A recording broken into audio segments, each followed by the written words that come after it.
Welcome, and in this video I want to talk about AWS certifications. AWS have a full range of certifications at many levels and with multiple streams. Knowing where to start is often a challenge, and even when you have that first cert, knowing an efficient route through to your desired endpoint isn't trivial. So in this video, first I want to explain how to get started, then I want to talk about some common paths through the various certs, and finally I want to talk about the specialty certs and how their difficulty compares with everything else. Now that's a lot to cover, so let's jump in and get started.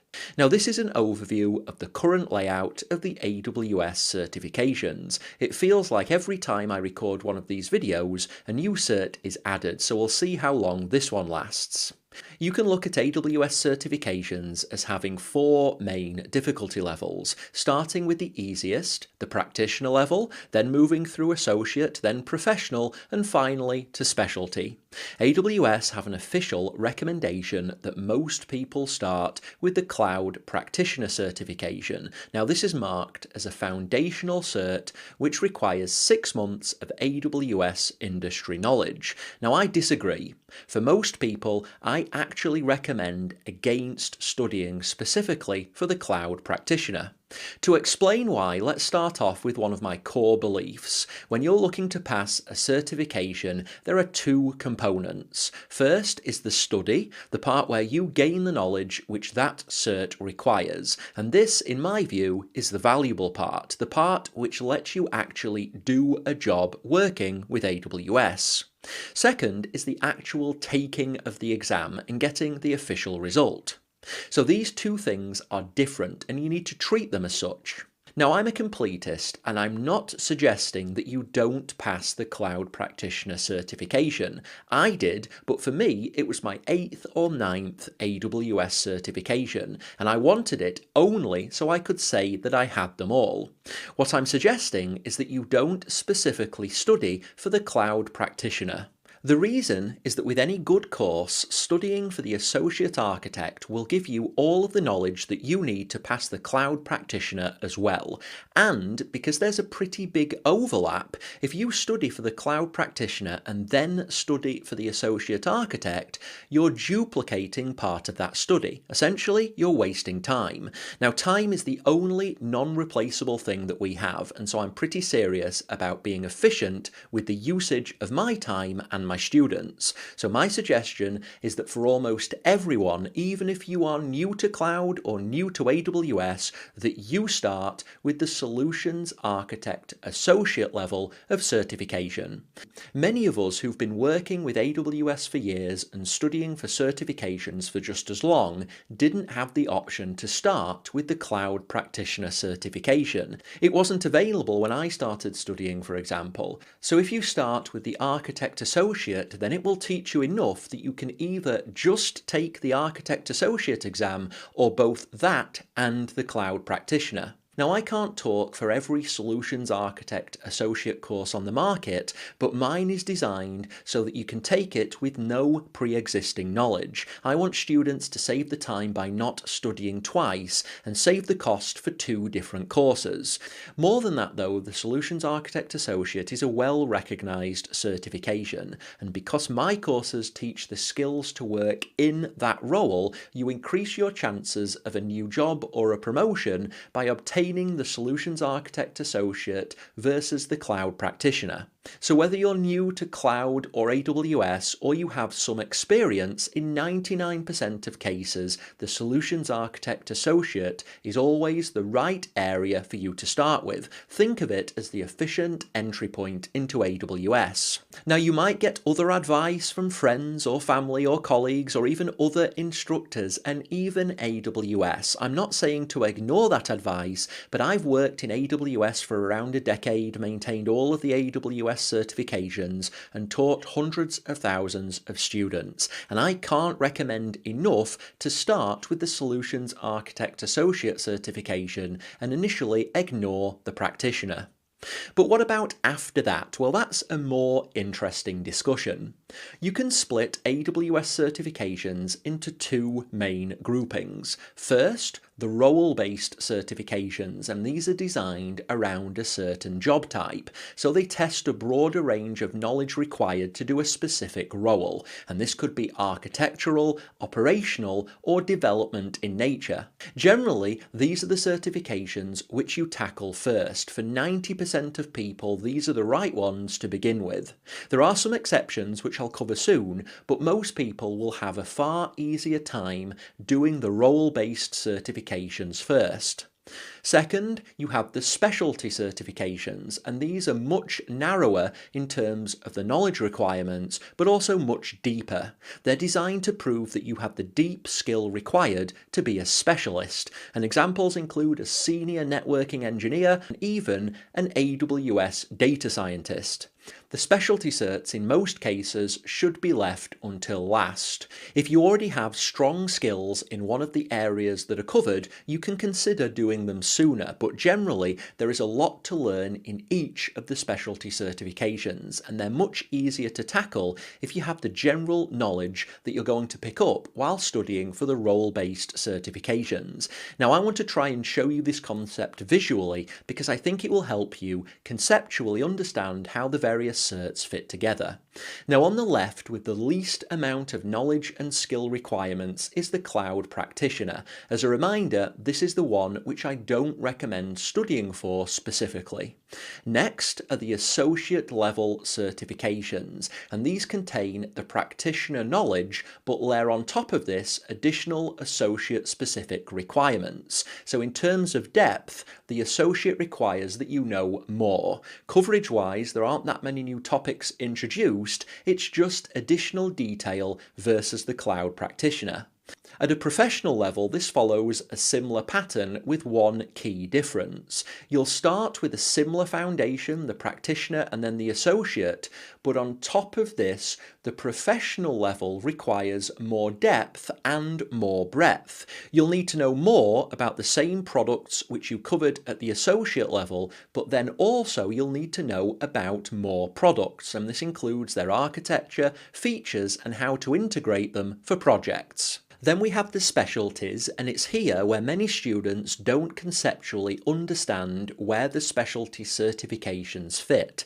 Firstly, they're much technically deeper than the professional certs, but also they're narrower. If you're taking the advanced networking specialty, for example, then you don't need to have an awareness of the machine learning products, but you need a much deeper awareness of the networking products and features within AWS.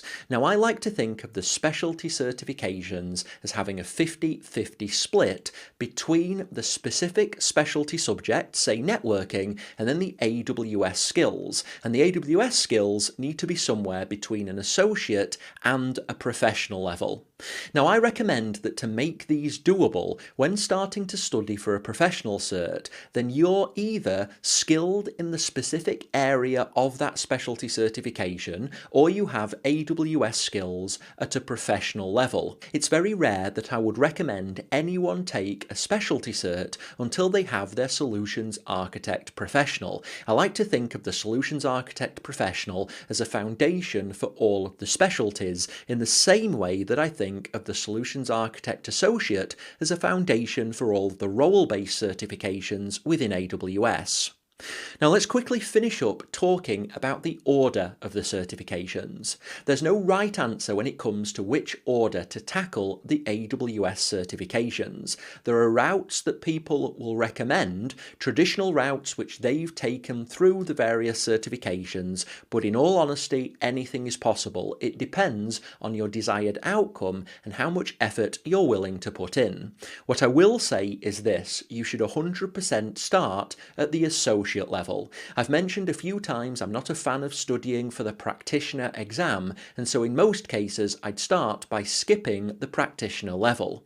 The associate level is where employers start taking notice, and in my opinion it's also where it starts getting fun. Whatever your current job role, I would also recommend always starting with the Solutions Architect Associate. Architecture is at the core of everything else, and it also happens to be the easiest associate level certification. Starting with any of the others makes no sense. Even if you're a developer or work in operations, you'll end up studying less efficiently because both of the other associate certifications rely on architecture. Now, from an exam perspective, the format is multiple choice or multiple answer.